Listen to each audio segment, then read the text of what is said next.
Hi YouTube, it's me again. I haven't done a video since I think probably nearly a couple of months now, and basically because I've been quite busy with work, and I haven't really picked up anything.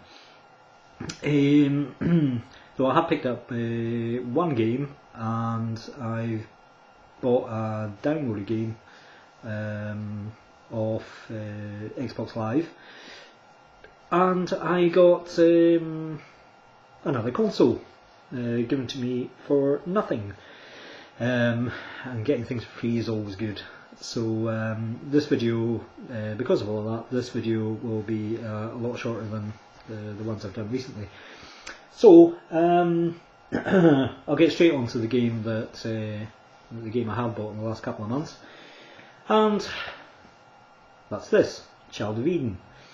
Now I know you're thinking, hang on, you bought Child of Eden about a couple of months ago.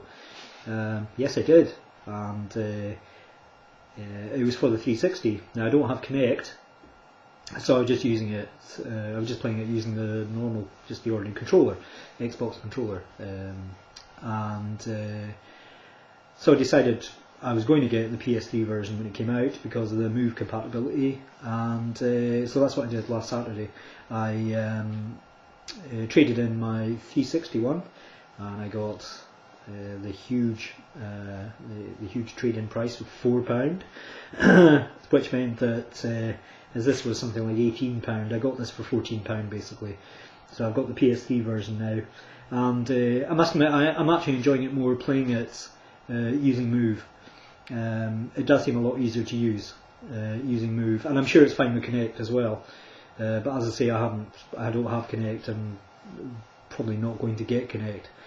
But I do have Move, and I now have Child of Eden to play with it as well. So that's good. The only other game I bought, again because it's download only, well this one, sorry, is download only, is From Dust, which I got off Xbox Live Arcade. It's probably, I mean, most people will know what it's about. I don't have any packaging, obviously, to show you, and as it's download only, and I'd even probably like to show you some footage, but who knows whether YouTube would end up claiming that was a copyright infringement. So it's just easier if I just say I bought From Dust, and essentially it's like a current generation version of Populous to a certain degree, and those of us old enough to have actually played Populous, it's basically a God sim where you have a tribe and you have to take them. Basically, you're taking them through the history. I think from what I've played of it, because I only played a small part of it, like the first maybe 2-3 levels of it, and you basically just have to help these tribespeople sort of move from area to area, and regaining parts of their history. Basically like a storytelling, telling the story, and essentially what you do is you control the weather, you control the landscape. It's very good. I mean, it looks fantastic. If you can get a chance, if you haven't actually played it or seen it, then it's well worth checking out. Probably on YouTube, checking out some of the footage of it, because it is fantastic. It just looks gorgeous. It looks absolutely brilliant. So I've been playing that. So I've been, I've actually been mainly playing, though I played a bit of From Dust and I played a bit of Child of Eden. I've been mostly playing, when I have been playing games, I've been watching a lot of DVDs and stuff recently. I've been playing Dead Nation, which I got as part of the Welcome Back pack from Sony after the unfortunate outage earlier on this year. I got Infamous as well as part of the package because I had it. I think I pretty much had the other games that they were offering. So I got Infamous, which I've not looked at, and I got Dead Nation, and kind of sat in it and didn't really do anything with it for a while. And then I just decided just to play it, see what it was like, and yes, it's a lot of fun. It's very, very good. It's quite hard though, but I am really enjoying it. It is really, really good. I definitely, it's definitely one of those games you just want to keep going or keep retrying until you do get onto the next bit.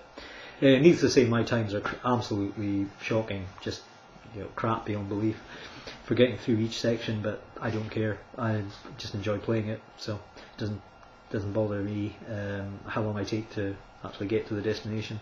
It's the journey and all that.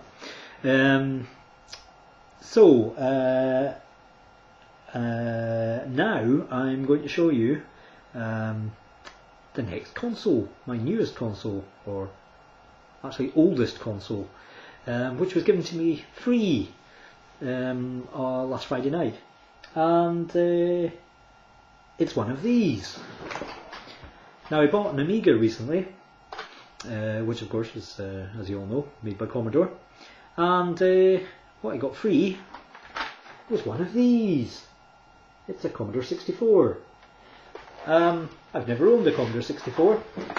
The nearest I ever came to a Commodore 64 was, I think, when I was actually having my exams in school back in 1985, which obviously dates me somewhat.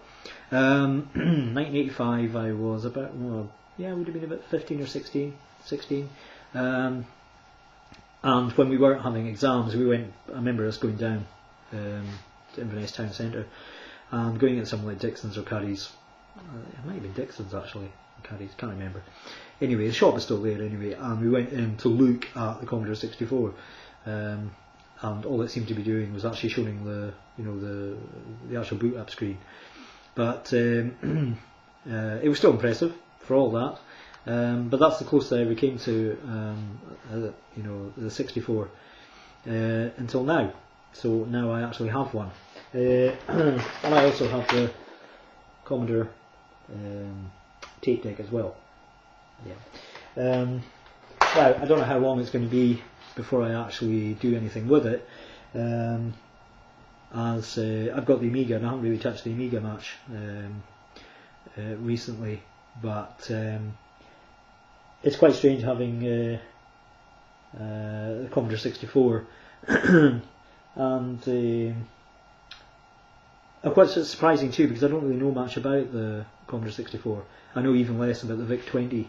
I had a friend who had a VIC-20, I think another friend had a VIC-20 as well.